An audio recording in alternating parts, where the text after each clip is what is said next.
সংবিধানের বহুল আলোচিত ৭০ অনুচ্ছেদে পরিবর্তন আনার উদ্যোগ নিয়েছে সরকার। জাতীয় সংসদ ভবনে সাংবাদিকদের কাছে এই সিদ্ধান্তের কথা নিশ্চিত করেছেন স্বরাষ্ট্রমন্ত্রী সালাউদ্দিন আহমদ। তিনি জানিয়েছেন, সংশোধিত নতুন বিধানের আলোকেই অনুষ্ঠিত হবে দেশের আগামী দিনের রাষ্ট্রপতি নির্বাচন।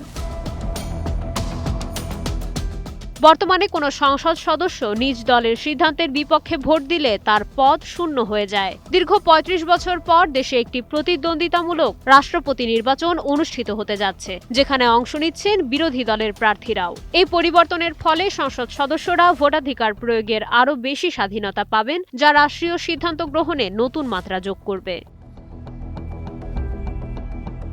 সংবিধান সংশোধনের গঠিত কমিটিতে বিরোধী দল এখনও অংশ নেয়নি। তবে সরকার এই পরিবর্তন আনার বিষয়টি রূপরেখার মধ্যেই রেখেছে। স্বরাষ্ট্রমন্ত্রী স্পষ্ট করেছেন, রাজনৈতিক চর্চা ও গণতান্ত্রিক ব্যবস্থার ধারাবাহিকতা বজায় রাখতে পরবর্তী রাষ্ট্রপতি নির্বাচন এই নতুন নিয়মেই আয়োজন করা হবে।